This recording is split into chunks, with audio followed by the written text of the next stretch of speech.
awesome. We are so honored. Aw, bless your hearts. Hello, everybody. Welcome to the new home of the Stack, the Action Wrestling YouTube. I'm Val Pancakes, and joining me tonight, I have the Skulk, Adrian, Alanis, and Liam Gray. And you can see them. Thank you for being here. You can see them in Action Wrestling and on AEW, among several other places that I'm sure we'll talk about. Please welcome the Skulk. And like, fun fact, they didn't even take like 20 minutes to get here. They're just here. We're on time tonight. This is one of the very few rare occasions where we're gonna be on time. It's so weird because like I'm used to, so as we were kind of talking before, it's like I've never been able to go to an action show simply because I live in Nebraska. But you guys, I have yet to see you in person, but when I watch you on, like when I watch the action shows on iwtv, you do have simply the longest entrances I've ever seen. I mean, we got time. We want the people to see us. Everybody else, I know they got time. I mean, we just try to rival the Undertaker. So he's got a longer entrance sometimes. We look up to Taker. The greats. I appreciate the long entrance to some extent. It's very not everybody does. It's very dramatic. It adds a bit of drama and flair to you coming to the ring. What made you guys go with the long entrance? Is there anything like specific that was like? I think it started for us at the school. And because everybody at the school, they like to run their mouth in that crowd. That crowd at the school, they run their mouth. So they give us a bunch of fuel. They forced us to talk back. Mm-hmm. So at the school, it was just like, all right, cool. And then it eventually just became a thing for us. And they, just became part of our entrance. Now we just can't help it. When we see people, we just got to get in their faces and just start something. Mm-hmm. Especially with little kids. Mm-hmm. So you like to pick on children? Not picking on them. They booed us first. Yeah, I just want to say that. Who's picking on who first? Think about it. They are booing us first. They're picking on us first. They caused us to pay attention to them. Mm-hmm. So sorry if they can't take us out on us. It's like they shouldn't be talking if they don't want to get talked back. Exactly. Hey, don't run your mouth. My mom said if you ain't got nothing nice to say, don't say it at all. Mm-hmm. They start talking. Someone come out in a good mood, happy to be there, happy to see the whole crowd there for us, and then boo, you suck. All of this just inappropriate things. Go home. I can't believe these parents are raising their kids this way. Mm-hmm. It does really. And then the old people are just senile. They're just losing their minds even more. Yeah. I mean, I understand. I get it now. Thank you. Yeah. So how did you decide to pursue wrestling? You want to go first? Sure. For me, so I've been a fan. I first came across wrestling in like 2004 a little bit with Triple H. And I didn't start watching consistently till 2006 when Booker T was champion. He was King Booker. I never thought about being a wrestler. I just loved watching wrestling. It was just my life. It's what got me through school. It's what got me through Mondays at school. And what Friday Night SmackDown is what got me through the whole week of school. It's what I had to look forward to. I didn't care about anything else that week, but just Friday Night SmackDown. And then, so I only had wrestling to look forward to as a kid. And then, I played sports too, but I just played them because I had to play. But I only cared about wrestling. But it wasn't until I went to college that I didn't know what I was going to college for. Like I said, I never really thought about being a wrestler. It didn't seem possible. I felt like you had to be born into it. So when I was in college, I switched my majors a couple of times from like psychology to business. I just didn't know what I was doing. And I was in class sick and tired of just being in class, not knowing what I was there for. And then honestly, it wasn't until I was just 20, in 2016, I was just thinking about just life. And I was just thinking about how much I really liked wrestling and how like all these documentaries I watched, I just wanted to be there and just do it. But like, I still didn't think it was possible. I had dinner with a friend, my friend Perry, and I admired him at the time because he was pursuing acting and he was really taking his acting classes. He was really trying to do everything, you know, for acting, whatever it takes. And then I told him over dinner, I was like, man, that's awesome. I look up to you for that. That's great that you're chasing after your dream. If I could do anything, I'd be a pro wrestler. And he just literally just nonchalant, non-caring, he's just like, well, why don't you? And I'm just like, you're right. Why don't I? I needed someone to say those words to me. Like, you should just do it, you know? I've never really thought about why don't I just pursue wrestling? So he's just like, well, why don't you? And then right after dinner that night, I went home, looked up the nearest school, found the A4. I looked up who AR Fox was because I didn't keep up with the indies at the time. It was just strictly WWE. Looked up AR Fox, saw that he was just starting out in Lucha Underground, saw who went there, Heath Slater, Apollo Crews, other people that came from the A4. I was like, oh, so it's got some, you know, good credibility and everything. So I went to check it out one day and it was closed and it was behind a strip club. And it was kind of scary at first, but eventually I called ahead and then I checked it out when Ashley and Fox were there. And it just seemed like it's something that I really wanted to do. Even though I was sketched out about the original location at first, I still really wanted to do it. And I just thought it was possible. And once I found the school, it was just, all right, 2017, January 1st, I'm starting. Like, and then we're just going to go from there and we'll see what happens. And luckily I had my parents' support in all of it. So that's just how I kind of got into it. I just didn't think it was possible till I just heard those words, like, why don't you do it? Nice. Well, for me, I think my story is kind of the same like his. I was in school myself and I just didn't know what I wanted to do either other than wrestle, but I just didn't know what was the right steps to get into wrestling. And like he said, like, I thought you just had to be born into it or you just had to know somebody. And another side note, I was self-conscious about myself because I didn't agree with my body type at that time either. I just thought you had to be huge and all of that. So that kind of set me back a little bit. So I tried to continue on with school. But one day we had like a couple of days off from school and I went and found the A4 as well. But at that time, Mr. Hughes was running it. So I did like a week tryout with him and never went back. Nothing bad happened. It was school and everything schedule wise. And maybe a year, 2 years later, I looked the school up again, but I didn't realize AR Fox was running it. I just showed up thinking that I was gonna just start back training again. But then AR Fox was there. And at that time, I honestly didn't know who AR Fox was because I didn't grow up watching like the independent circuit. I just watched WWF, WWE. Like I grew up during the 90s. So WWF was all I watched.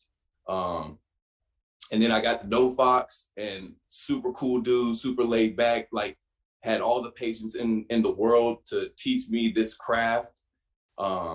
And we actually started around the same time. Like he probably started like a week before me.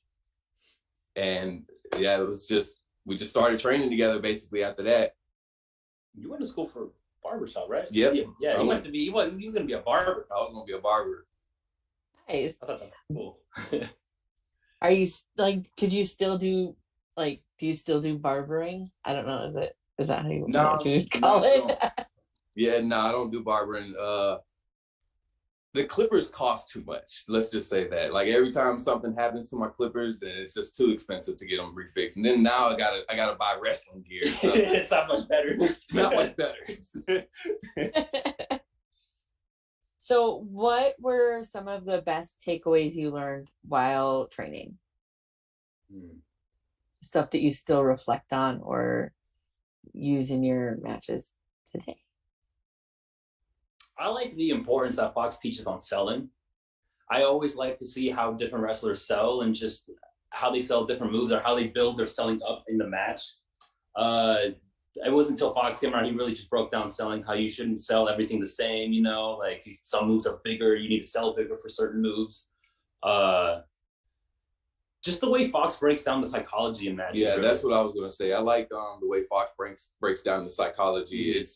He really takes the time to show you how to build a match from start to finish. Why wrestlers will do certain moves here and not here, you know, why this will go here instead of over there. And yeah, like make your moves make sense at the end of the day. Just don't do them to be flashy about it, you know.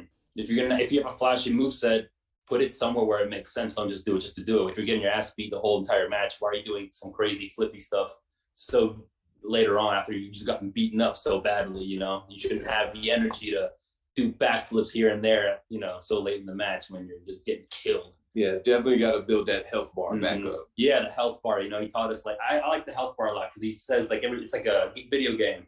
You know, you start with full health, and along the way you start getting chipped down, chipped down, chipped down. But you are able to regenerate health at certain points of the matches. You know, so that's where certain moves will make sense to add in once your health has gone up a little bit in the match, but you're fighting back or so. You know, so exactly that health bar and just the psychology, the way he breaks down matches is just really. I feel like people should, anytime they have a chance to stop by the A4, they should really just stop by and just pick at AR Fox's brain and just see what he's all about. Oh yeah, definitely. It'll surprise you. Yeah, for sure. So who has had the most influence on you both in and out of wrestling? And we can start with Liam this time. The most influence? I think it's a tie between AJ Styles and The Rock for me. I do a lot of tape studying when it comes to those two, because The Rock runs his mouth and I like to run my mouth. And I feel like AJ Styles has like similar movesets to mine as well. So I think that's kind of who I resonate with. I've always looked up to Taker, Kane, and Batista have been like my all-time just favorite trio always. I've loved those guys. Taker, he's the reason I put lightning on my gear. I have like a little bit of lightning on my gear, and it's just inspired by Taker. I believed that when I was a kid. I thought his powers were real, and I've always loved those larger-than-life characters. So I've always been drawn to him and Kane, and I was terrified of Kane as a kid. Yeah, me too. So, but yeah, Taker's always been my biggest inspiration, and then I just love how I was always. I've always believed him. Every single time I watched him in the ring, I just believed that he was either in pain, or I believed how menacing he was, just how scary he was. I truly believe that the referees were scared of Undertaker in the moments where he back off during the 5 count. There's one, they'd count of 4 and then Taker would like take off. Yeah, you can look at the referee for counting it to him. And I don't know, I just like those characters, moments, and yeah, Taker's just my favorite. So what are your future plans within wrestling? Like what keeps you motivated to keep going? I want to make it big, of course. Yeah, my motivation is seeing all of the people that are coming from the independents and getting signed and are working so hard. Mm-hmm. You know what I'm saying? They're not just being comfortable with the position that they're given. They're like working hard to make that position even better. And that's my motivation. Austin's been motivating the hell out of us. Yeah. Like just seeing him come from, we've been on hella road trips with Austin Theory. We saw him training with Fox. You know, he was there with us. We took a lot of advice from at Evolve and all our He's always helped us, like when we was on the road trips with him. Always replies to our messages. He's very open to help us and just reply to our messages. And just anytime we need help, he's always been there. Seeing him do all this stuff on TV with Vince McMahon, winning the U.S. title last night, it's so crazy to see, and it's kind of unbelievable still. I have a hard time believing it still. It's crazy, and that motivates me. It's just because that lets us know that we can do it. He's always setting the bar to another level in my eyes. I'm just like, he just set the bar up another notch. So it's just like, I just like that. It's just motivating, like, for me to keep up with him, basically. I know, and I want to have a career. The way I look at it, I mean, I want to be world champion and everything, of course. I want to win a lot of championships, but I want to have a career that can be looked back 20, 30 years from now and still be like, oh, the Skulk or Adrian or Liam. Like, I want to be a wrestler that they talk about 20 years from now for whatever reason it is, you know. No cap. Whatever it is that they liked about us. I just want to be someone that I'm remembered from like 30 years from now, really. I want to leave a legacy, a stamp, a footprint in the business, and just, yeah. So what has been your greatest achievement in wrestling so far? And that can be like titles, or if you've had like a series of matches, whatever greatest achievement means to you. We've gotten to do a lot of cool things. Yeah. A lot of everything at AEW has been a lot of fun. A lot of, I think one of them for me is definitely winning the championships at Action. Just them believing in us and trusting us to hold the titles, and set the bar for where it needs to be for tag team wrestling. You know, like we want to be part of that list of being the greats and have those 5-star matches.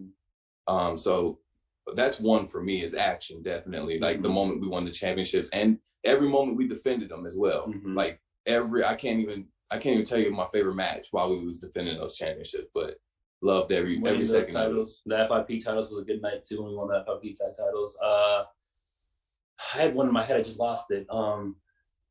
Another match was the tag match we had at Evolve against AR Fox and Leon Ruff. Yeah, that was just a whole 8-4. That was the last Evolve match that we had, was us two versus Ruff and Fox, and that was just so much fun. We got to go crazy. I think one of my favorite matches though during that time was probably the one in Chicago. It was the 3-way tag match. It was us two versus the Unwanted of Eddie Kingston and Joe Gacy versus Eddie Kingston, Sean Maluda and Joe Gacy of the Unwanted, and the besties in the world.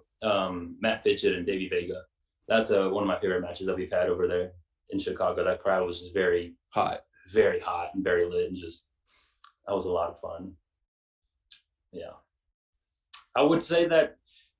Well, the Evolve, Gabe already put it out on Twitter, but we were going to win the Evolve tag titles right before the pandemic.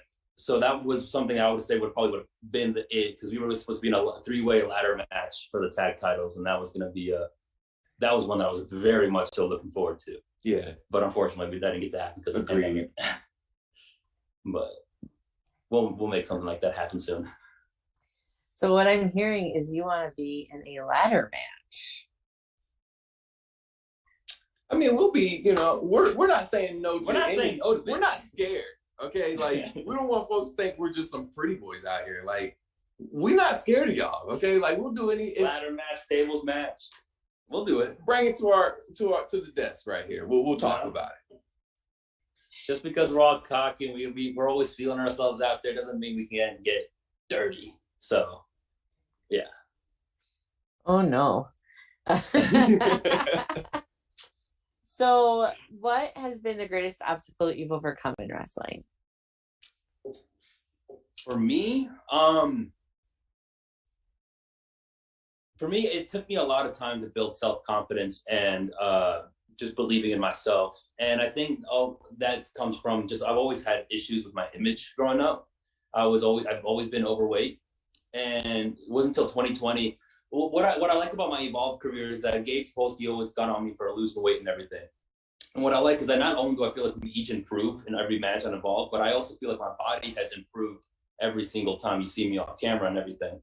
And I feel like right before the pandemic, I was really starting to make a big difference. And then I didn't let 2020 hold me down from that. I was still determined to continue the progress that I was on and get abs for the first time. So I was able to, I feel like my body and just my self-esteem and just the way I would look at myself was something that was been holding me back, not just in wrestling, but in life.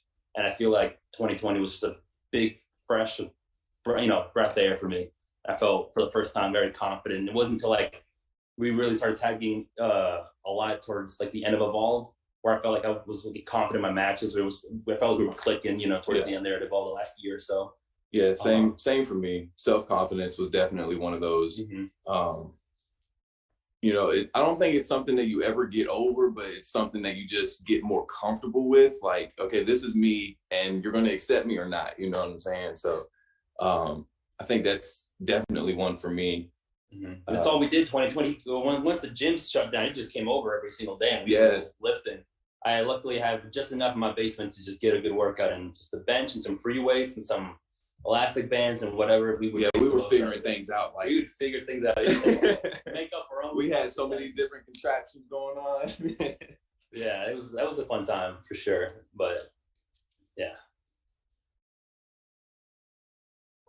Awesome. It's good to hear that. It's good that you're kind of getting over that little hump, but also it's good to talk about it, because I think that's something that a lot of people can relate to and not a lot of people really talk about. So it's kind of refreshing to have someone talk so candidly about it. So if you could go back and wrestle yourself as your first match, or go forward in time and wrestle yourself 5 years from now, which would you pick and why? For me. If you know, go. So the person I am now, go back and wrestle that person? For your first match ever? Or go and face the person 5 years from now? Yeah. 5 years from now. Yeah, I would, because I feel like I would learn so much more. Because I feel like both of us, we like, no matter what, like we're always like tape studying, like we're watching something and we're calling each other and so like sitting. Got some ideas. Yeah, so I just feel like the me in 5 years would definitely be like 10 times smarter than what I am now. And I feel like 5 years from now, maybe hopefully like my confidence will be even higher than what it is now, you know? So hopefully I feel like that'd be a better match for me to wrestle somebody 5 years from now, because So you would, as a tag team, wrestle yourself 5 years from now? Ooh. Tag team, definitely, yeah. Singles or tag team. Yeah. I'll wrestle him in 5 years. Like, I'll wrestle 5 years him, like, later. Let's go. Like.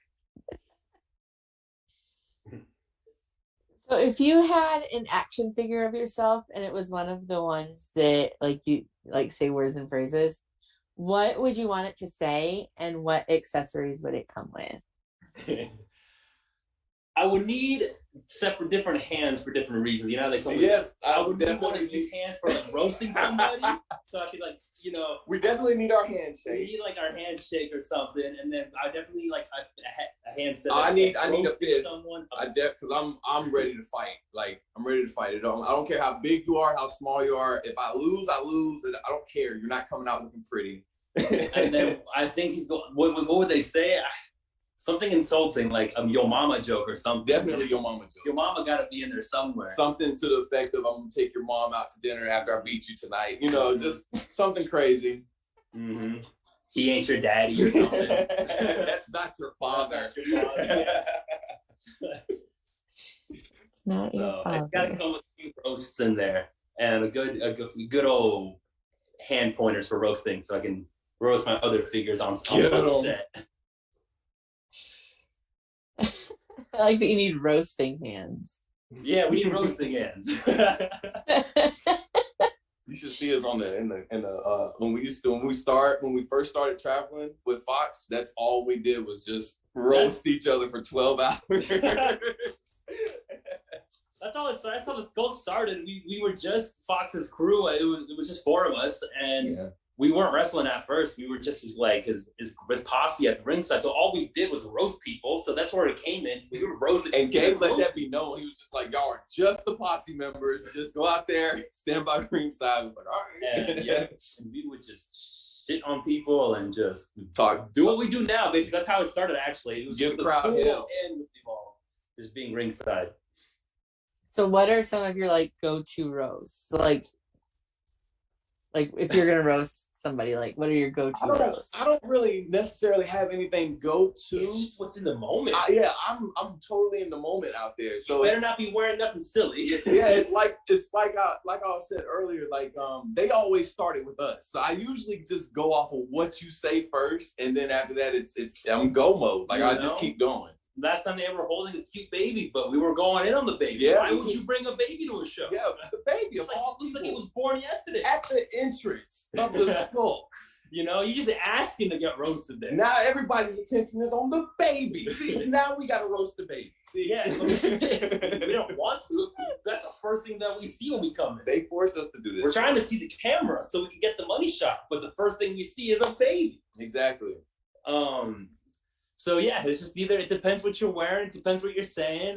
You better not be wearing nothing silly on your feet or your clothes or don't be a kid. don't be a kid.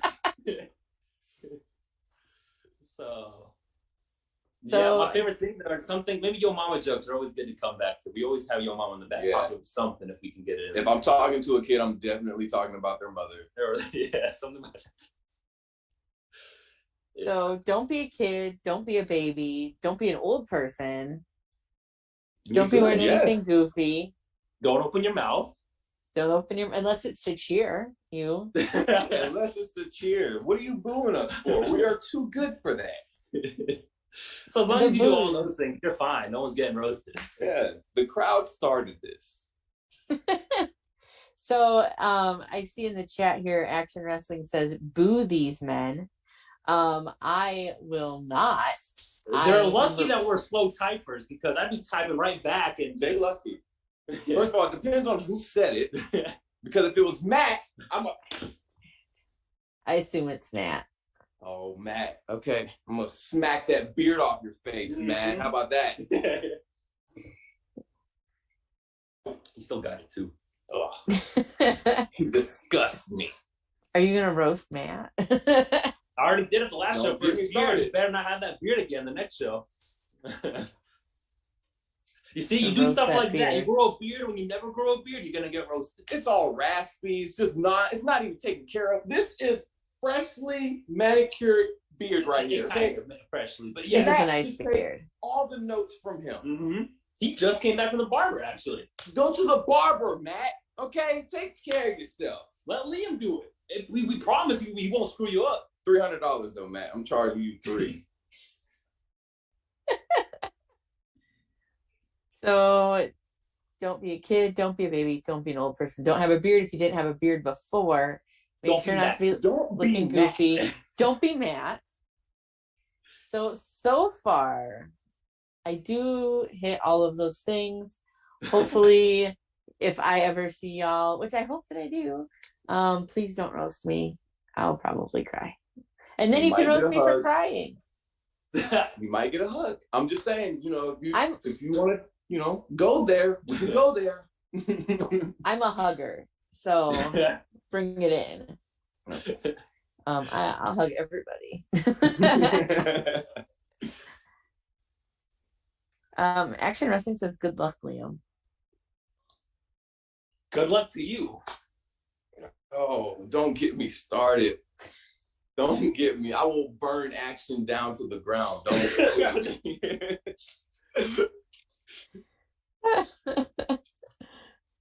I mean, we already took out their world champion and their tag team champions all in one match. All in one match. We took out. So if you want to keep coming at us, Action, we can take out your whole roster. We can go there. Took out all your champions in one match. Which you'll find out tonight, actually. I know. Airing on IWTV here in about a half hour. You'll find out. Tune in at 10. Taking from next Skulk payday to go to the barber.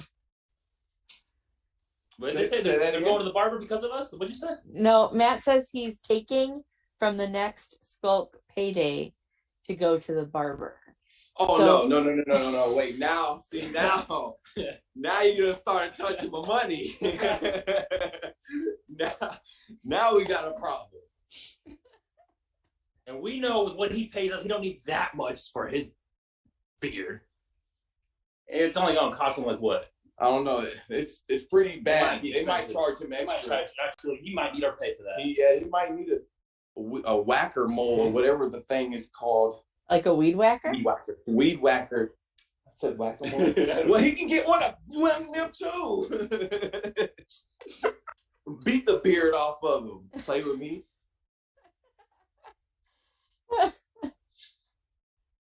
So now that we've started that feud,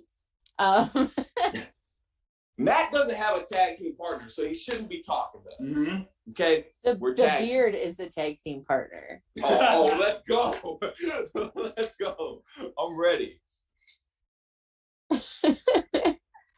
So if you could create your own tag titles, what would it be for and how would it be defended? Like, what would your stipulations be? What would you call them?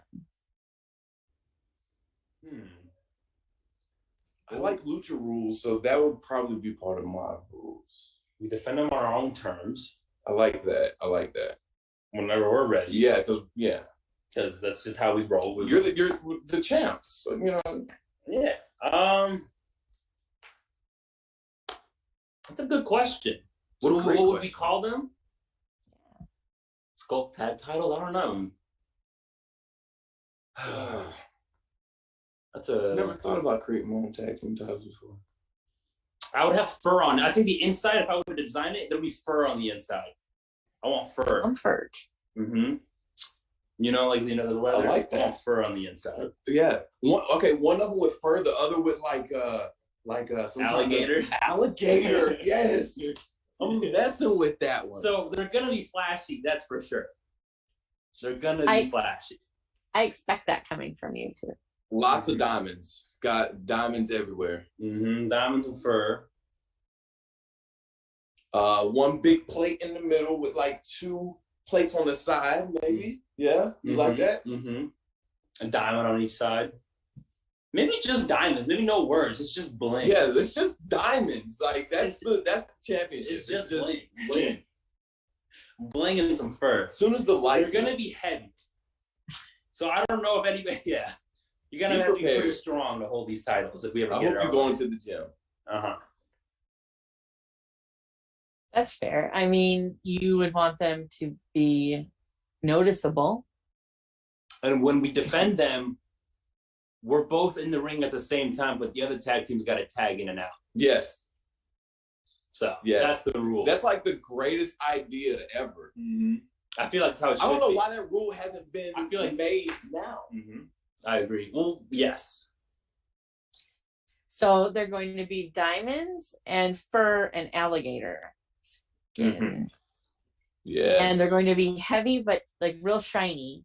Yes. And in order to defend them, gold. you two will lots of gold too. Gold. Gold with 1 big plate and 2 small side plates. Yeah. And the stipulations are you two are both in the ring, but the other team can only have 1 person in the ring at the time. Exactly. Yep. So it's going to be always going to be like a handicap match.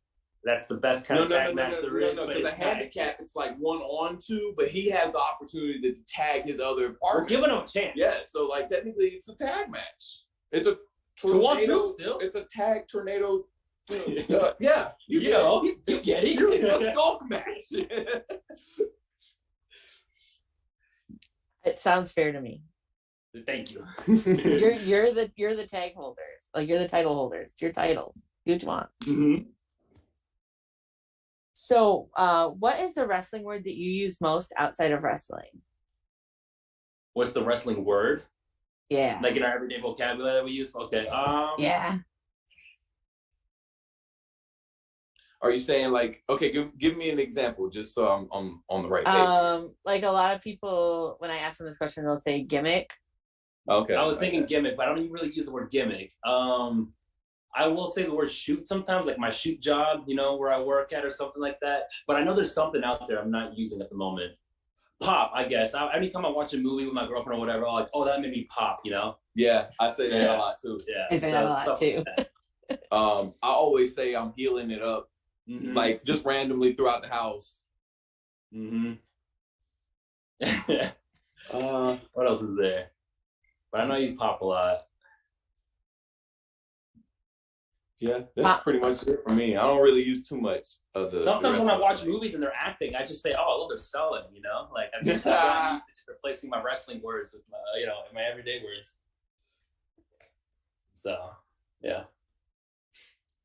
That's fair. I tend to use that popped me a lot.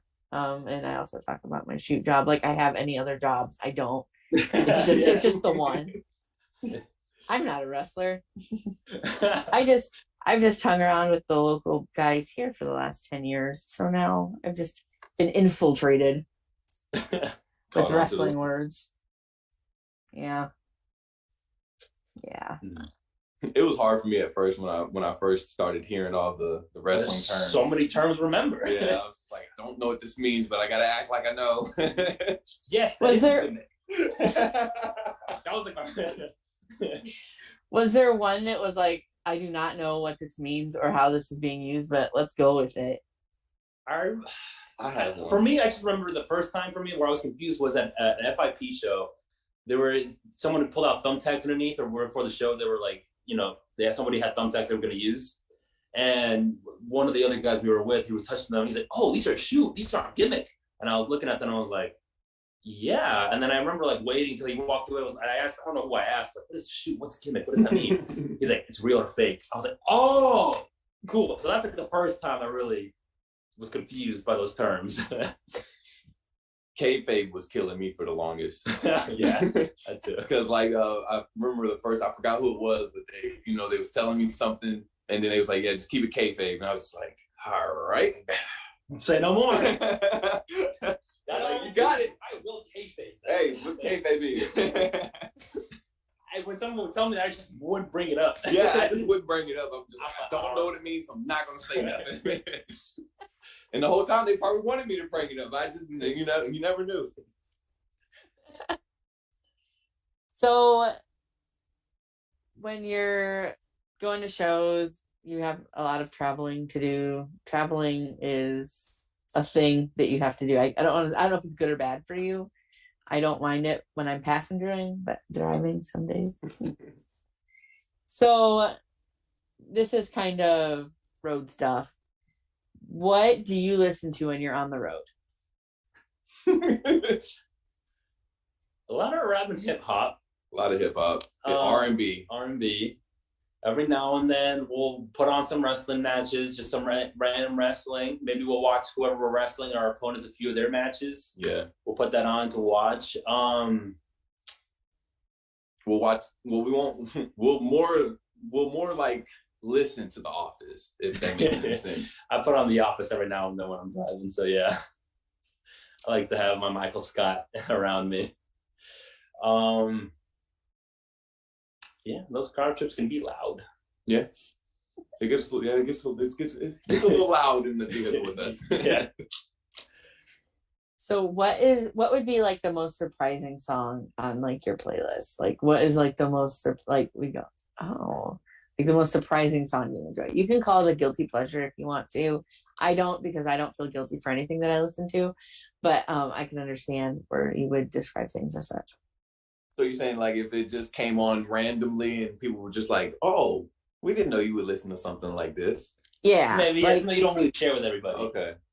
I don't know. So he's usually DJ. I always let Liam to DJ. I don't know. Sometimes I like to go to like my random music on the Apple thing or the Apple Music. I go on to like the just random music. Got some Beyonce in there every now and then. We get Beyonce, Cardi B, mm-hmm. Megan Thee Stallion. Mm-hmm.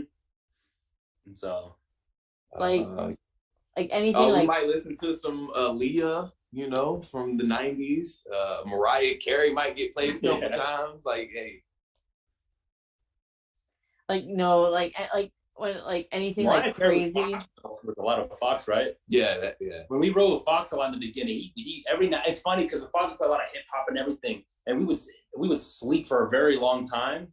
But after like waking up after hours, and we're maybe like an hour away or 2 hours away from wherever we're going, Fox will then pull out the Mariah Carey or something. Like that's how it takes a long time for Fox to pull out like the Mariah Carey and all that random songs that you wouldn't imagine him hearing or whatever. But yeah, I think that's where we got it from. Maybe just started playing it. Yeah, I don't think I have any kind of guilty, but I'm pretty comfortable with what I listen to. Yeah, he's never really hit any music from me. Like I said, he's always DJing, so he'll play whatever's on his playlist. Shania Twain or just random weird I've played stuff. Happy music for him. I've played sad music. I've played trap music. I've played club music. Now some of the music I've played probably surprised him. Like, oh God, this is there's so many gunshots. But I end up loving them and I add them to my playlist. So yeah. No, I'm pretty comfortable with what I listen to. Anything that would pop up, I wouldn't be like, yep, that's me right there. Right on.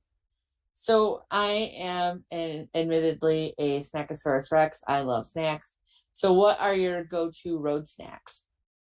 Ooh, we get a lot of road snacks too. You got more than I do. Is this before the show or after the show? Before and after. You can do both segments of snacks. Yeah. Well, before the show, I'm drinking water, Gatorade, maybe some Red Bull, beef jerky, Slim Jim. That's before the show. And then after the show, it's Skittles, Cinnamon Toast Crunch cereal bars. Always. The Pops chips. Dunkaroos. The Dunkaroos. I just found those again. Brought me back to my childhood. He introduced me to Buc-ee's. I ball out at Buc-ee's every time I go there. Yeah, we finally started making that stop at Buc-ee's. My favorite thing right now is the cinnamon almonds. They got these almonds that are coated in cinnamon, and they're more than delicious. I just can't find the word to describe them. They're so amazing. For me, lately, every now and then I'll go for some Reese's. I try to be on the healthier side usually, but lately I've been going for like Reese's every now and then. I get different cravings every now and then. Sometimes it's Pop-Tarts. Every now and then I do crave the cereal bars that he gets. I'm not too much into jerky like that though, but I usually try to keep it like kind of boring, the protein bars or whatever. But every now and then I'll get like Pop-Tarts, or those popcorn chips are really good. Yeah. So I'm a salty snack kind of person. I like salty snacks. I like sweet and sour. Mm-hmm. see, I'm more of a sweets gal myself. So what bag of Skittles is your go-to bag of Skittles? You just get Rick. You said Skittles? Yeah, you said you get Skittles. So like which color bag do you get? It's either, my go-to bag is definitely the wild berry, the purple bag. That's the best bag. That's my, yeah. I'd be upset if they don't have it. There's been plenty of times I kind of threw a tantrum. They don't have my cereal bars? They don't have nothing in here. Let's go. No cereal bars. He done found everything he wanted. Yeah. That was fun. My tripod just dropped me completely. We bringing that energy. That's why it can't hold us no more.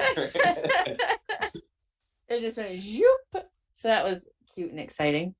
I just looked at how good those are, because I think recently you gave me some, or a while ago you gave me a few of those berry ones, and I forgot how good they were. But those Skittles, like I said, I'm more of a salty snack kind of person, but those sweets hit every now and then. Yeah, I try to stay away from the sweets now because I'm more so trying to put weight on now, so I can't really enjoy the Skittles like I want to. Oh, sad. So what you're saying is you don't want the people to bring you bags of wild berry Skittles to shows. I never said that. Not one of those words came out. I like muffins. So you said you like Pop-Tarts and muffins. What are your go-to Pop-Tarts and muffins? I'm very curious about this. I like, for muffins, chocolate chip muffins. There was this one fan that would bring us these muffins in Detroit. There were muffins with I feel like I was the only one that ate them, but they were chocolate chip and banana, and I think those are my favorite kind of muffins. It's just chocolate chip. Anything with chocolate chip is my favorite. I love chocolate chip, but chocolate chip and banana muffins, I think those are my new go-to. I gotta chime in on that. What's up? You technically ate that whole bag. Always. I would leave them out for others to grab. Nobody would grab them. And time went by. It was the next day. I would continue to go, even though I already had 3 of them. But I would continue to go, and no one's taking them. We were like, where are the muffins at? And he was on the last one. But I love those muffins. So anytime like muffins or pancakes, I'm a big chocolate chip kind of person. Pop-Tarts, I've been experimenting. I like to try new flavors a lot of times. I don't usually have that one go-to flavor all the time. I like to go back and forth and try new flavors that I've never tried before. Yep. But I would say for Pop-Tarts, I think so people are gonna think I'm weird. I don't know if it's my favorite, but I really enjoy the strawberry with no frosting on it. Yeah, you see, I know, now you're getting me the side look. And now I know I can get roasted for that. I get that. But I like those Pop-Tarts a lot. But if it's ones with frosting, I don't know. I like the classic blueberry with frosting is good. Or no frosting on it? I like no frosting. Ruthless. You might as well put on black Air Forces. I like no frosting, honestly. They're good. I don't know. I was a fan of yours until about 14 seconds ago when you said that you were some kind of savage that doesn't have frosting on their Pop-Tarts. Hey. Sugar hurts my stomach sometimes. Like I can still eat it, but a certain amount of sugar will hurt my stomach. Like I bought some peanut M&Ms today. I haven't eaten them yet, but I want to. But I know as soon as I have like 6 of them, it's gonna hurt my stomach. So I'm probably gonna end up eating them. Divide and conquer on those peanut M&Ms. We both win at the end of the day. Yeah. Fair enough. I don't know how I feel about that, but it's best if we just move on. So, who do you usually travel with? Like, who is in your like wrestling car? A lot of times. So at first we were always riding with Fox, Ruff, and Bob at first for a while, but then for the past couple of years, it's just been mainly us two. Every now and then, maybe Ruff will join us, but that's been rare lately. Yeah, Bob might ride with us. Bob might ride with us, but yeah, usually I would say maybe if it's not us two, Bob might be the third guy in our car, but usually it's just a lot of us two doing the trips. Yeah. Nice. Yeah. So, what is one of your favorite cities to wrestle in? For me, I gotta say either Logan Square in Chicago, that building in Chicago, Logan Square Auditorium, is probably one of my favorite places to wrestle. Or Detroit. I don't know. Those two crowds. I would say Laboon in New York. Oh, right, Laboon, New York. Yeah, I would say Laboon. I think they showed us love like the first time they saw us. So that's what made me fall in love with Laboon, because their energy was just like, it's a good venue too. But yeah, their energy was amazing. Every time we go there, their energy is amazing. They never like fail. Mm-hmm. Yeah, Laboon probably my favorite too. Honestly, I forgot about Laboon, but it's got a nice setup, and it's got a good atmosphere, and the crowd's great always atmosphere. The crowd's always lit. And the same thing goes for Chicago and Detroit. Those crowds are always great. Yeah, Chicago's lit. Mm-hmm. So, who has been some of your favorite opponents over the time that you've been a tag team? Man, so I mean, besides, let's see, we've wrestled Fox and Ruff. That was one of our favorite matches. Yeah.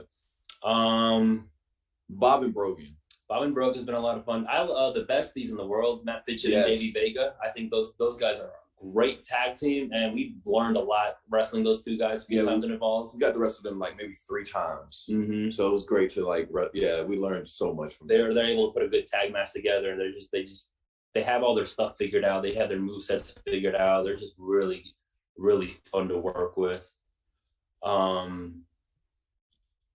Let's see, more recent.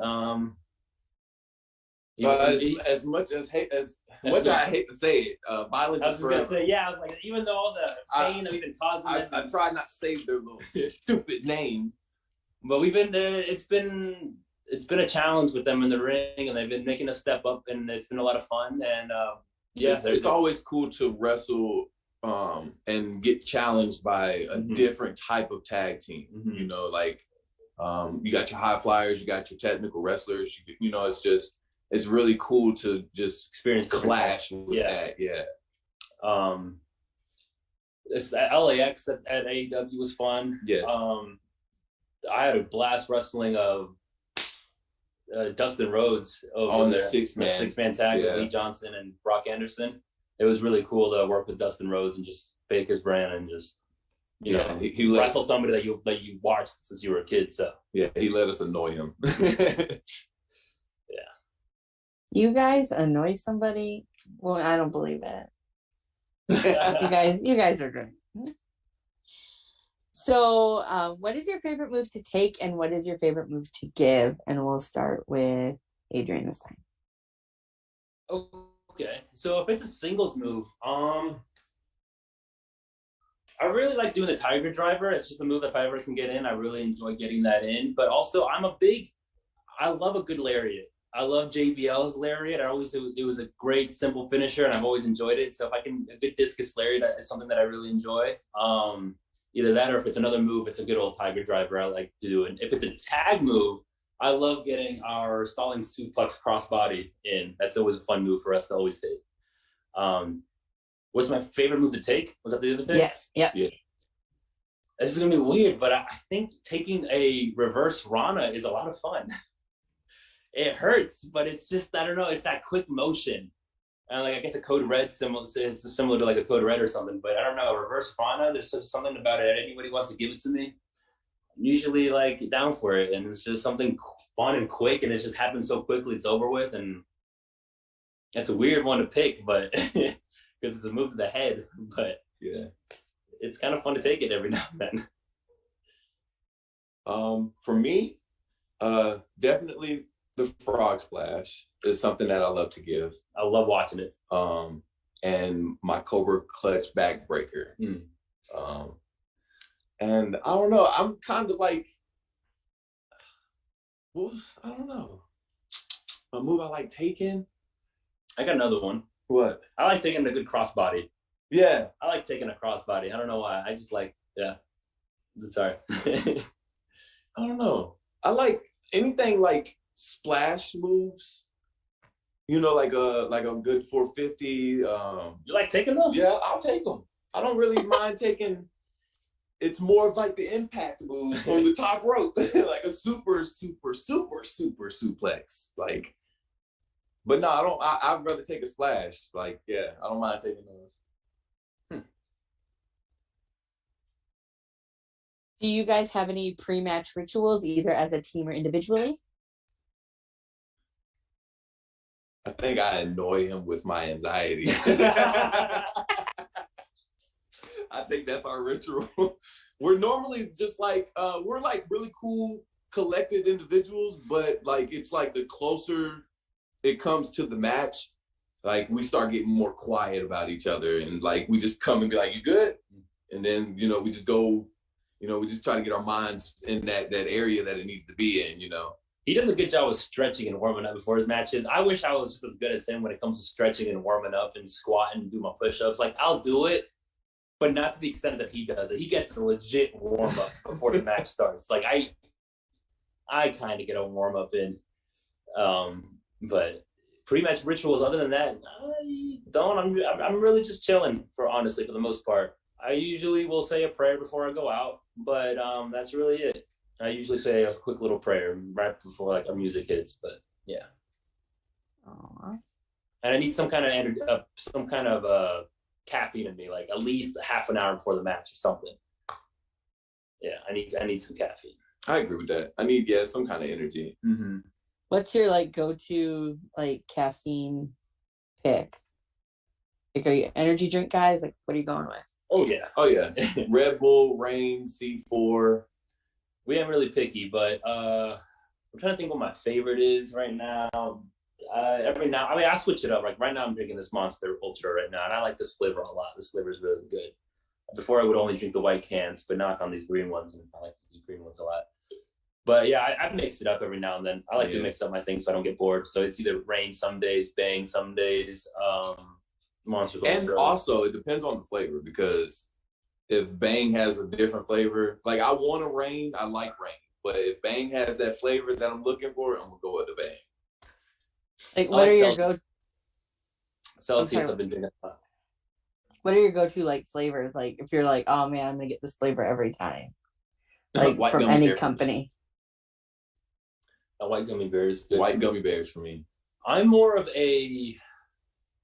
I like the blue razzle or blueberry. Anything blueberry, I'll take that. Fruity. I need something fruity, but I'm not much. I can drink a raspberry flavor, but I'm not much.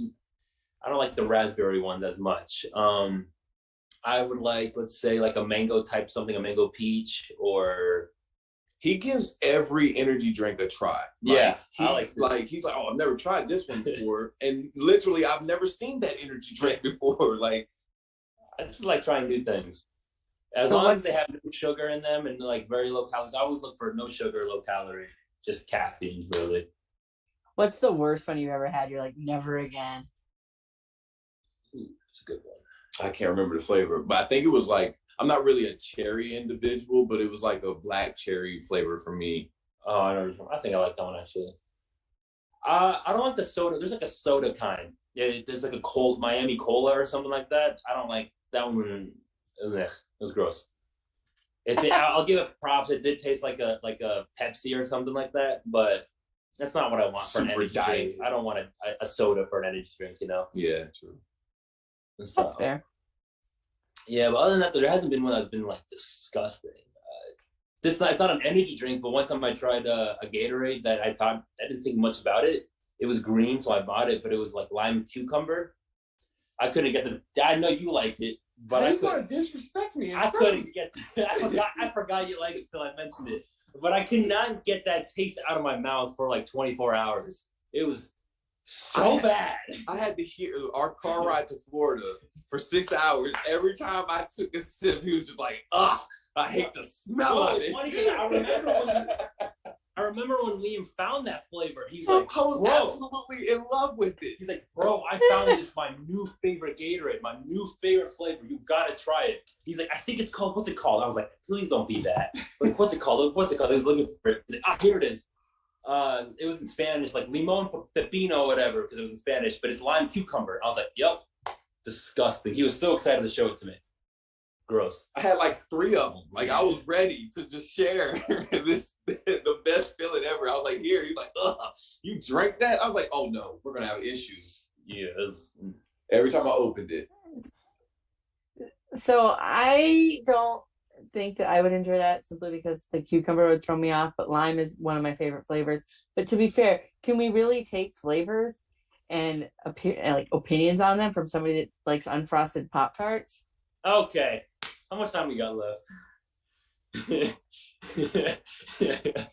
Oh, I can't be the only one. Well, you're not gonna get any support over here. Not from this gal. So with being on the road and traveling, there's always like everyone always has at least one really good travel story where either something really funny happened or something really crazy happened or like where you almost died. So like, what is like your like good travel story? And you're laughing, so I know you have one. That doesn't mean we're allowed to say it. You can go, I was just gonna say, you can go ahead, and if you need to censor any names, you can certainly do that. I'm not going to tell anybody, but feel free to use any aliases you need to. All of them can. Oh man, we really got to brainstorm for this one because we do have a lot. There's a lot. It's just we want to keep it interesting, but there's just we don't want to take out all the interesting stuff. Of course, we're trying to figure out how we can say this with keeping everything interesting in the story. I'm trying to think of other stories. Yeah. Oh man, wait, I have one, but you weren't there for this one. Okay. So there is a crazy story, and this one was just very hectic. It was just very hectic. So there was this one road trip, and we were going all the way to, it was a promotion called XWA. I think it's in Rhode Island. It's like a 16, 18-hour drive. Very long. Thanks. And Bob was in charge of getting the rental. And we were going to leave. So let's say it's... Bob is watching this right now. No, nothing bad happened. I can say these names, but I'm not thinking. Oh yeah. Anyways, so we were going to XWA up in Rhode Island or somewhere up north. 16 to 18-hour drive. Bob was in charge of getting the rental. Let's say show's Saturday night. It was a New Year's Eve show, so the show was starting late Saturday night. We were gonna leave Friday night and drive through the entire night and get there like early enough to like get in the hotel, sleep a couple hours, and then go to the show Saturday night. We were planning on leaving Friday night, let's say 9 o'clock, 10 or so. Bob was in charge of the rental. We were all gonna meet in my cul-de-sac in the neighborhood pool area where I stay.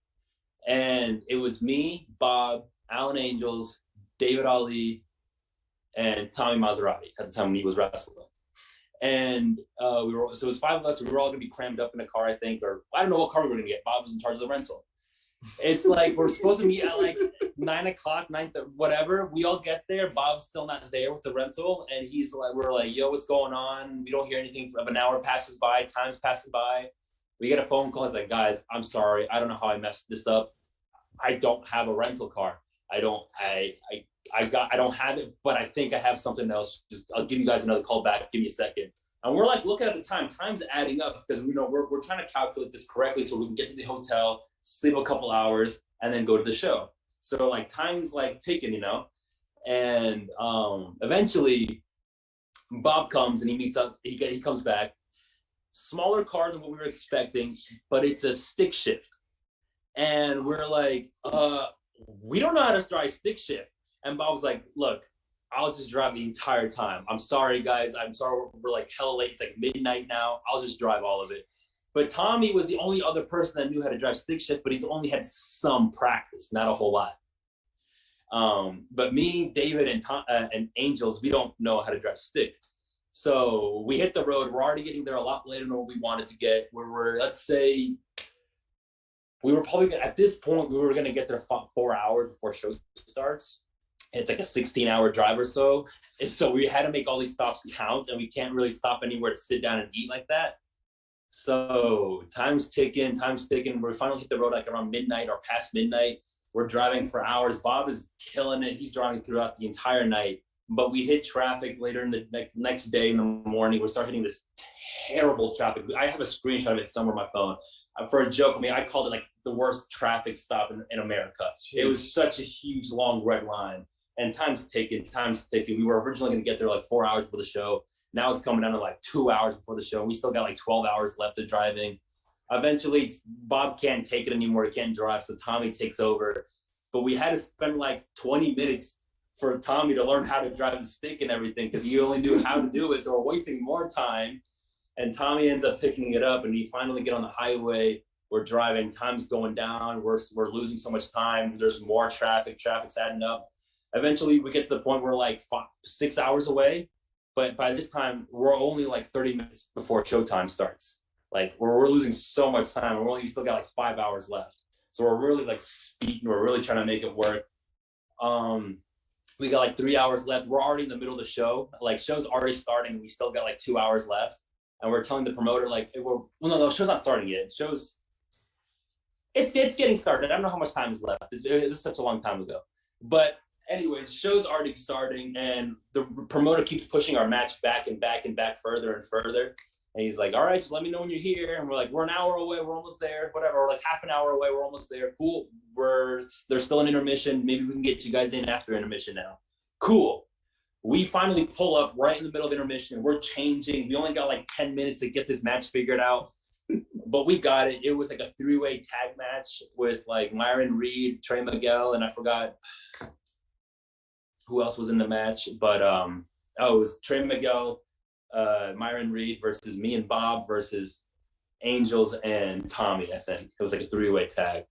But we put it together like in 10 minutes or so. We had no time. We were like, some of them who could change in the car were already getting changed in the car. Like, it was just 16 hours of pure madness. It was just time was ticking the entire time. But we could not stop for fun. Oh, so, that one was hectic for sure. And we made it like to the show right during intermission. We made it 16 hours. That's crazy.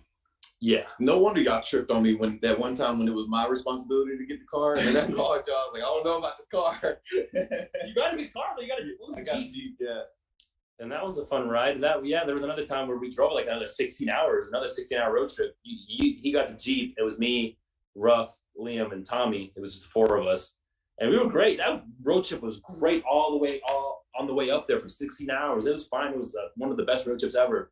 However, on the way back, for some reason, Fox needed to come back with us. So we were crammed. Fox rode back with us on that road trip, and we were just so crammed. But he had the best time ever. He was like, one of the things that he was definitely stopping for was ice cream. So it was like, I think the first 2 spots we stopped at, they didn't have no ice cream, and it was like gas stations, so we just had to keep stopping. That was like, it wasn't like a bad trip, but it was just hilarious at the time. It was hilarious. Like, that's the only thing he needed in his system was ice cream. We could not find it. Everything we stopped at did not have ice cream. Eventually we got his ice cream. I took a photo. He looked like a child. He had a napkin bib right here, ice cream on his cheek. Like, he just looked like a happy child with his bib and everything. It was great. Great, yeah. Crammed up on the way back for 16 hours, but it was good. Well, as long as he gets his ice cream. Road trip in a long time, but yeah, I wouldn't want to do that, but y'all can. We made it work. Yeah. So is that the longest road trip you've been on, or have you been on a longer than 16-hour road trip? I was 16 to 18 hours. Yeah. I forgot what part of it was. All the way up north. We were like one time we drove to Limitless, and maybe that was the time we went to Limitless as well. We went to like 2 different shows. Yeah, but that was right, towards the border of Canada. It was underneath Canada. So as far as up north as we can go, we basically went from Georgia. So 16 to 18 hours. Yeah, that's definitely probably the longest road trip we've done. Yeah, we put a lot of miles on the road. We've road stallions. Yeah. That's a lot. Like, I just went with one of my friends on an 11-hour road trip, and I was like, mm-mm. Like, luckily he drove and I didn't have to, but like, I can't imagine doing that every weekend.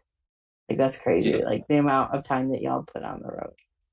It was a lot, but luckily because of all that, now like a 7-hour trip to Florida ain't much. Yeah. That's you kind of get used to it. Yeah. Or now, yeah. Especially when you do have space in the car, it's a lot more comfortable, of course. So,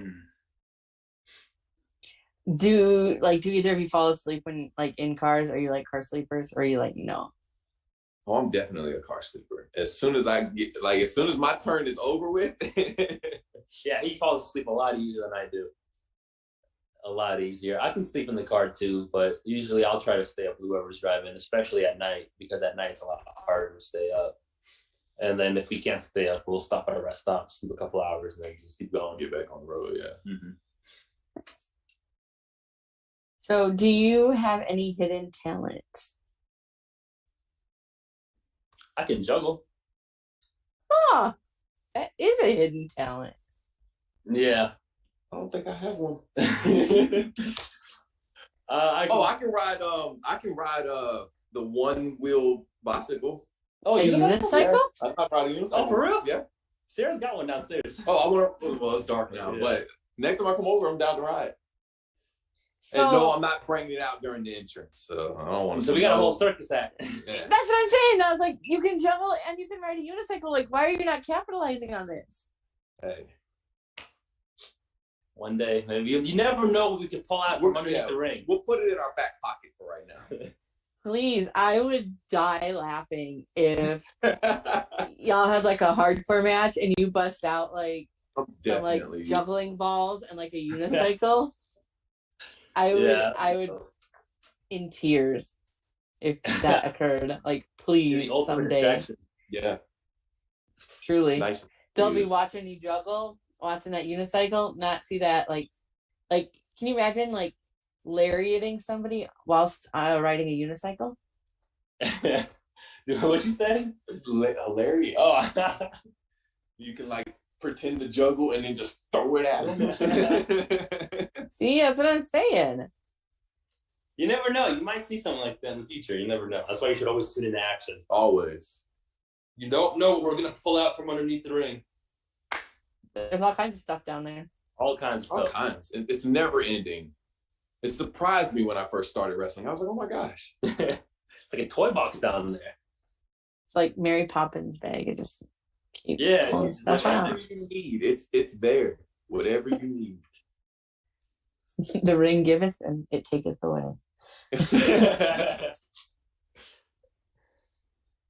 So if you could go back in time, what would you tell a 10-year-old version of yourself? Oh, man.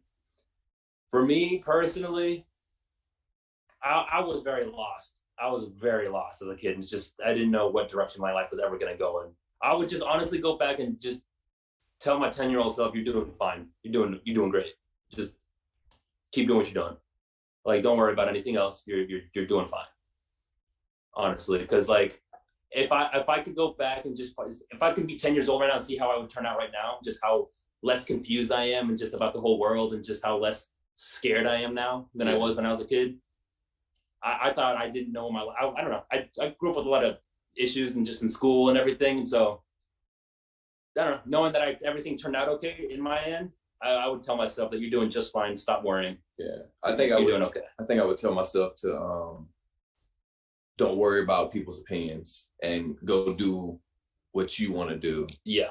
Instead of waiting for someone to tell you what to do. Mm-hmm. You know, like I feel like growing up, I felt like I was waiting for that person to be like, all right, this is what you're going to go to college for. This is how you're going to learn it. Da, da, da, da. But at the end of the day, it's like I always knew I wanted to be a professional wrestler. Like, you know what I'm saying? Like, I remember doing my project, like they was asking us, what do you want to be? And my project in 7th grade was, I'm going to be a professional wrestler. So, you know, it was just like, just don't listen to those voices and don't listen to other people. You know, just stay positive and do what you got to do to get where you want to be. Mm-hmm. Yeah, that's that in there. Just be you, basically. That's what I tell myself as well. Definitely. Doing fine, just be you. Don't try to be like anybody else. Yeah. Because I always felt like I was trying to live in somebody else's shoes or something like that. Don't worry about fitting in. Like, I feel like I was also trying to fit in and, like, you know, just make friends with everyone. It's just worry about you. I would change my personalities to be like others, you know? So I'd be like, just stop that, do you, you're doing fine. And now everybody wants to be like the Skulk, you know? Look how life turns out. So it's like we're setting examples out here, people, okay? We're a role model for children, as you can tell on action. Obviously, they need some kind of role model there. Right? So their parents take them to action shows, so you know they're not getting it at home. I kid. I love action. I cannot wait to hopefully someday get to an action show in Georgia. That would really make my day. Maybe Matt should bring us to Nebraska. Weird idea. Why am I not running action? I should run action. I mean, you have a nice beard. To Nebraska. No, we got a half headset wearing beard, can't take care of, running fake CEO action. I don't even know what else to say about him. He's taking too long to give us those tag titles back. He disgusts me. First of all, he didn't even want to tell us that Dom was there that night and that we weren't even supposed to wrestle that night. So that's my, you know what? Where's Matt at? Where's Matt? Now I'm heated.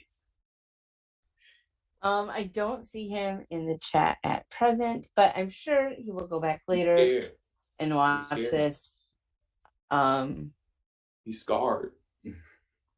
Because I believe that the action show is currently on IWTV. Yeah, at this very moment. Yes. So on that note, I have just a few more questions, and then we'll go to questions from chat, and then we'll go to the most hated lightning round, and then we'll wrap up. So we're almost done. Cool. Do it. You're like, good, this has been terrible. No, this has been so fun. Yeah. So what is the biggest animal that you could take in a fight with just your hands, no weapons? If it's like attacking. Animal I can take in fight. I mean, I did separate a big freaking two huskies from fighting each other one time at the park with my bare hands. I had to get in there and just separate them. I'm proud about that. I believe it. Look at those hands. I believe it. So I'm trying to figure out what's a little bit more dangerous than two huskies going at it, two heavy huskies that I could tear apart. I'm pretty confident in my ability of beating up some ferrets. I'm gonna just say that out loud. I don't care who owns ferrets. All right. I think I can beat them up. Okay. There's a couple running around. Even though they're soft and cuddly and cute, and I want one, but. Where's Big G? Please.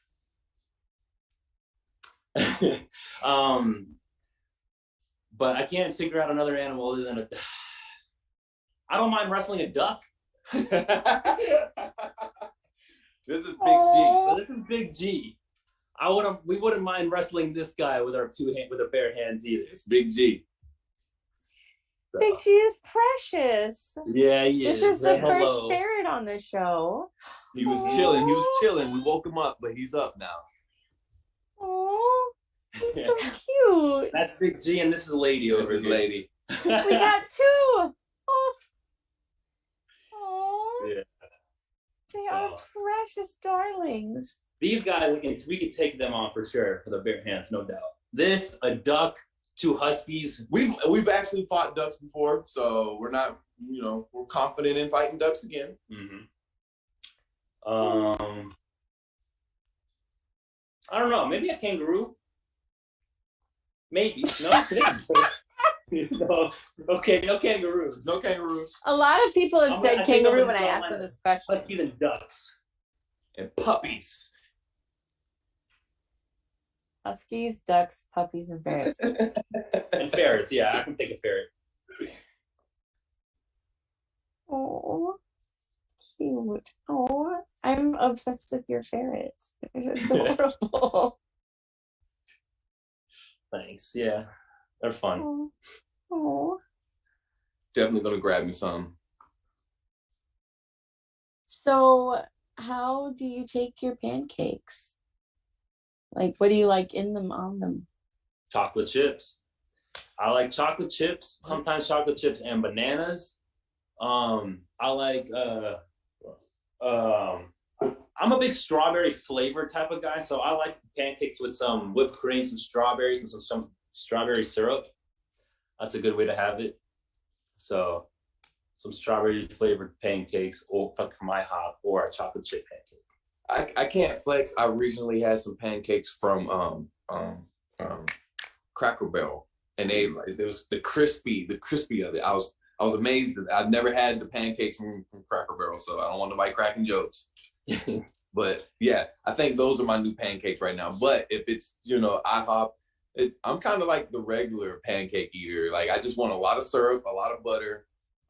If I want some fruit toppings, maybe raspberries or strawberries and some whipped cream. I like using all the syrups they got at IHOP. He be killing the blueberry, the peanut butter one. They're all so good. I can't just have one of them. I feel like I gotta mix them all up. And so sometimes I have like chocolate chip pancakes with peanut butter. Like that's kind of a good one. Yes. Like sandwich in the middle. Nice. I forgot about that. There we go. That is another way I like to have my pancakes. I haven't had I had peanut butter waffles. Ooh. I don't want to hear about that. Oh.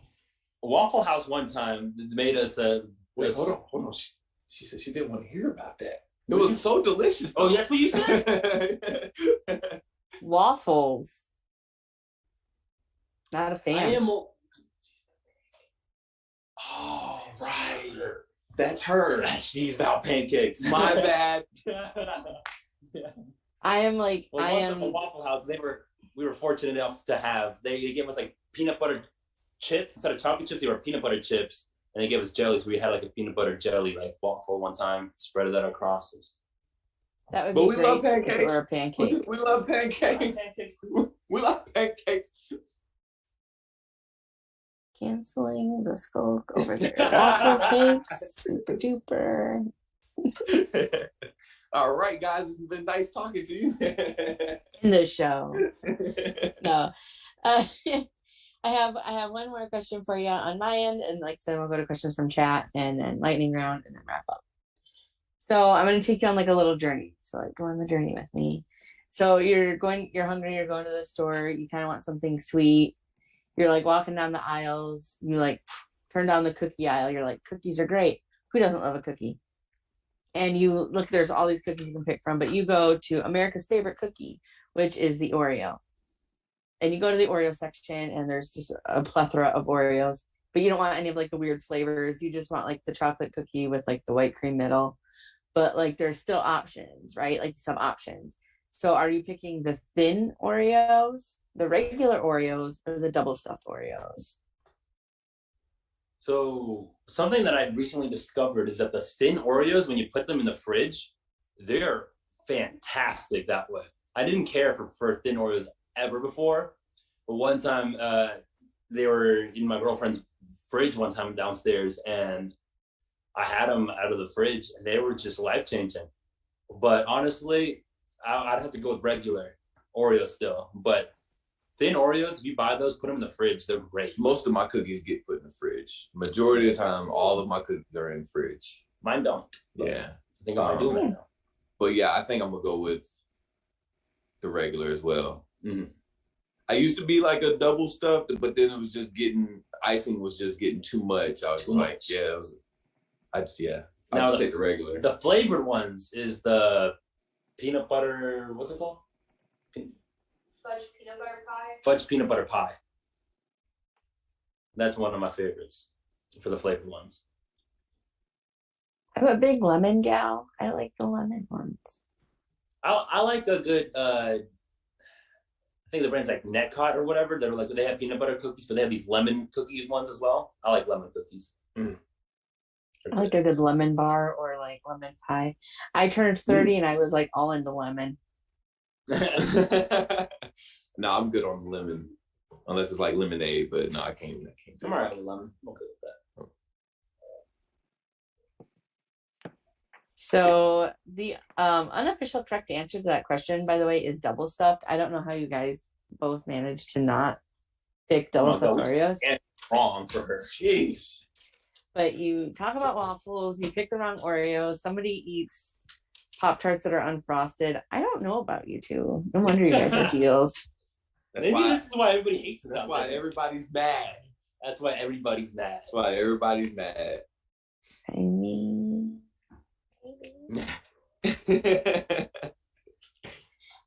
and on that note, Christopher, questions from chat. Do we have any? Yes, we have a couple of questions. We'll roll through them. We don't have any more of our emotes, otherwise you guys would be getting a lot of bad things in the chat. So you're lucky for you because double stuff is the right answer and the only answer. But that's okay. I am going to try to put them in the fridge. The wrong one here, I think so. Okay. Wait, I'm sorry. No. So let's do questions from chat before we have to shut the stream down on our first night. It's a good thing they brought the ferrets for like. Yes, to, the like, ferrets helped. The ferrets helped. So Vic has one of his staple questions. He wants to know what you guys think is the best gear of all time from a tag team. So what tag team has the best gear of all time? Well, that's a good question. Right now, yeah, that's really good. So I'm trying to think. Well, recently, like, the New Day's always got something flashy going on. They always got something cool, unique going. The Usos got that really cool street look to them that I like a lot. But I would have to say the Young Bucks. I was gonna say Brian Kendrick and Paul London back in the day. I loved that tag gear. Yeah. The big baggy shorts and everything, and their mask when they entrance. I thought that gear was somewhere like. I just thought they looked so cool to me as a tag team. Yeah. So Paul London and Brian Kendrick, I think that might be my pick for best tag look and just.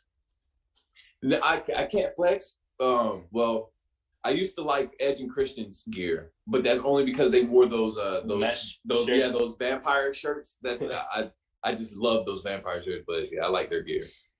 Have we seen Liam in a vampire shirt yet? Not yet. You saw me in a Hawaiian shirt. Yeah. So we're getting close. Getting closer. It'll get darker one day. Awesome. Until you guys enter your goth phase. Yeah. So this one's for Adrian. Purple Midnight wants to know, drop the hair care routine for her. Drop the hair care routine. Okay. You do have nice hair. Just drop it. Here they are. Honestly, I don't do a whole lot to my hair. I shower with shampoo and conditioner. Every now and then I usually put like one thing in there. And for a while that was just mousse for curls and for waves. But I haven't had I've been out of mousse for quite some time. What's the new thing I've been using? Conditioner? That conditioner stuff? It's that conditioner stuff, but it's like another type of thing for waves and curls. I don't know. It's some other, I forgot what it is, honestly. But like I said, I usually just put mousse in my hair, and that's really it. I don't really do anything else in my hair. It's just, usually it's mousse. We're such guys. What kind of shampoo and conditioner do you use? Usually it's, what's it called? It's that green brand that I don't know if it's for women or what, but it smells good. It works good for my hair. The Garnier Fructis. Yes. Yeah. Fructis? I don't know. Yeah. Yeah, the Garnier Fructis. Okay, there we go. So I've been using that one lately, and every now and then, like I'm not the kind of guy that usually sticks on one brand. I like to experiment every now and then with a new brand or something I've never had before. But lately, it's been that. So that and some mousse. That's really it. Sometimes after I put my mousse in, I leave my hair up in a bun, and I'll let it be that way for a couple hours, and then I'll take it down, and it kind of helps with the waves and the curls from the mousse and all that. See, the Nice. tricks are starting to come out. Yeah, he's starting to give a little bit more. Tell him don't tell him no more. Was that too much? Oh, yeah, that was too much. And good genes, I guess. Yeah, see, got it on a pair right now. Not those. Oh, which jeans? All right, we got one more from chat, and then we'll hit over to our lightning round, and we'll see how that goes. But Vic wants to know, you guys were talking about it for a little bit. What's the weirdest thing you've seen pulled from under the ring?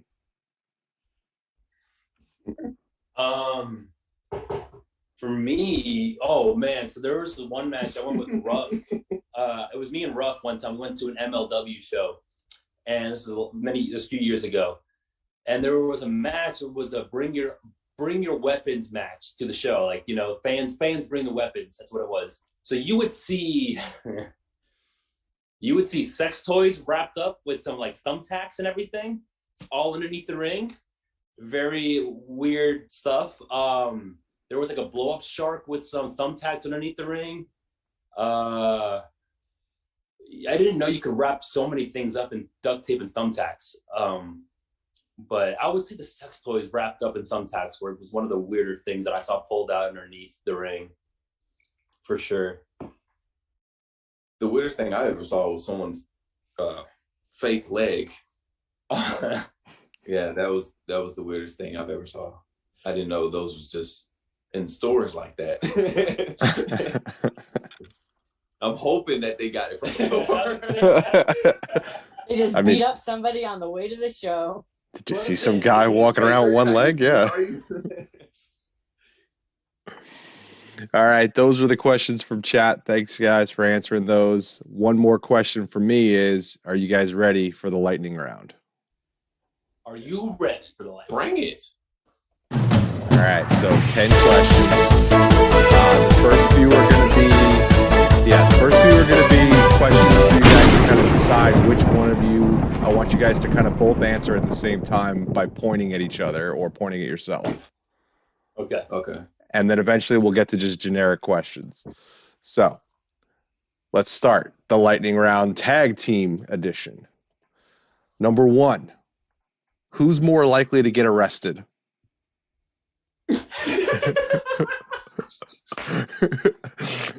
Number 2, who's got the better dance moves? All right. Number 3, who gives better birthday presents? I don't think you can point at either one of us for that. We're probably slacking in that area. Yeah, I think we're slacking. Let's just point at each other. There we go. That's the answer. All right. Number 4, if your car got a flat tire, who's changing it? Actually, we both know the show. Not change. Just pointing at each other. Yeah, all right. All right. Number 5, better taste in music.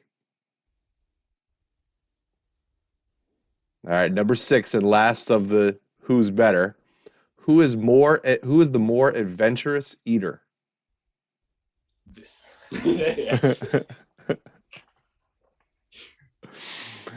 All right, now we're going to go to questions that are just specifically for one of you at a time. Liam, we'll have you answer first. Okay. Favorite type of sandwich? This could be any sandwich. Whatever comes to your mind. It's lightning. Well, if I'm making it, my favorite type of sandwich is I like to toast my bread, but it's a peanut butter and jelly sandwich. But depending on what fruit I have, I'll put bananas on there, I'll put strawberries on there. But I like to toast the bread, but I put it in the skillet and toast it that way. So to have a nicer crisp to it. And then spread the peanut butter and jelly and then put whatever toppings you want to put on that bad boy. But that's like my go-to. What kind of jelly? Strawberry jelly. But way to go. I just recently got put onto apple jelly. So that apple jelly and apple butter, those are my two, I'm destroying those right now. I will eat anything apple. So Yeah. I totally agree with you. Hell yeah. Yeah. All right, we'll go to number 8 now for Adrian. Would you rather be the funniest person or the smartest person in the room? Funniest. I like a good laugh. I like making people laugh. I can see that. All right, number 9's for both of you guys, and you guys can answer it one before the other. But what is the most unusual thing in your wrestling bag? Ooh, good question. Maybe the different types of options I have for what underwear I want to wear underneath my gear. There's different kinds. It could be a Speedo to a thong to who knows what kind. This might be TMI right now, but if I'm being honest, that's got to be the weirdest thing. It's just the different options that I have, what fits best with my gear, you know? Because sometimes some things are a little bit bulkier underneath, so you got to figure out which is the right one. Fair. So I bring options. Liam? I don't know. I always, I don't mean to throw fruit snacks in there, but I'm always having some kind of like fruit roll up or some kind of snack in there, but I don't ever remember like putting it in there purposely. It's always like, oh, snap, there's a fruit roll up in here. All right, and number 10. Who has the more irritating bad habits, and what is it? Yeah, probably. One that comes to mind is Y'all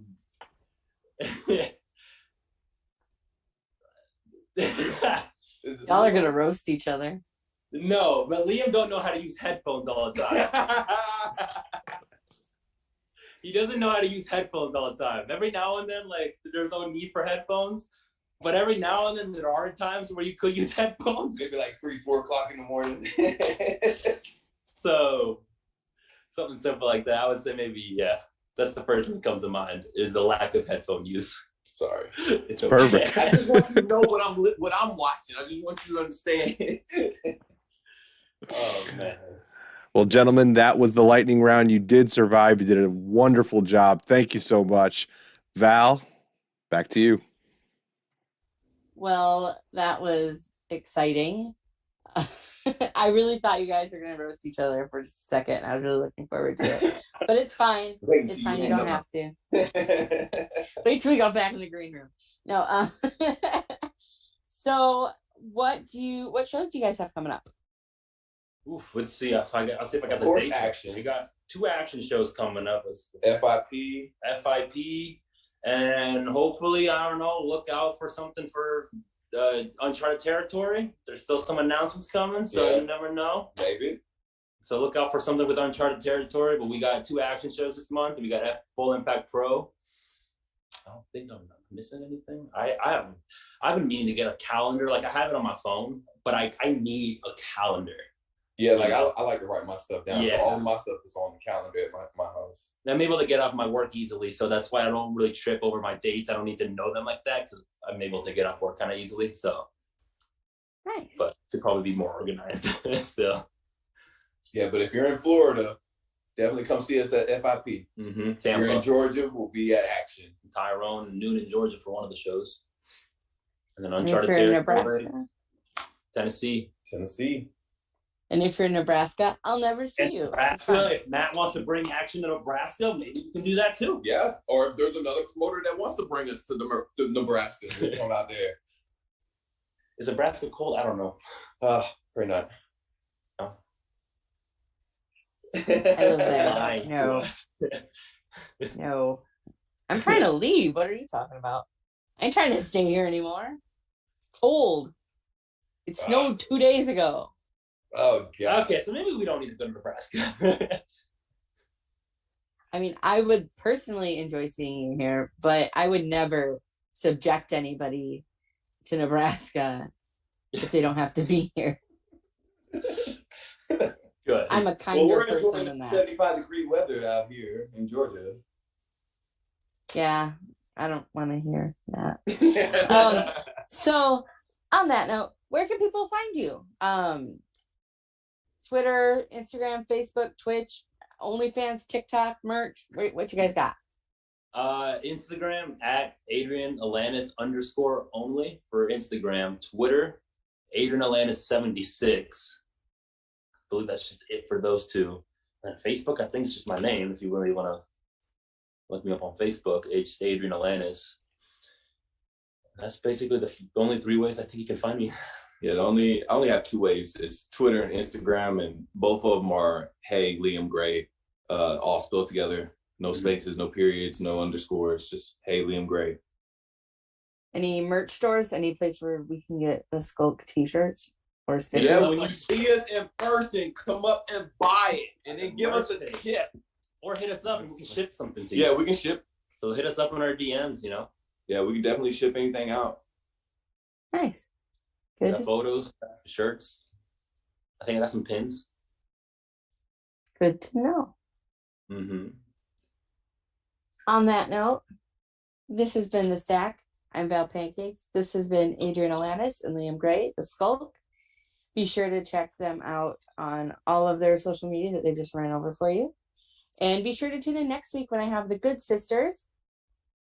Thank you again, Adrian and Liam, and all of y'all for hanging out with me tonight on the new home of The Stack and the Bald Monkeys, the Action Wrestling YouTube.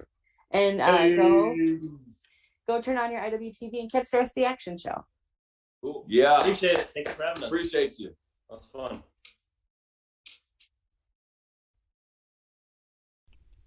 Visit iwtv.live today to watch these great action wrestling events, plus numerous other archive shows from Action and other great independent promotions.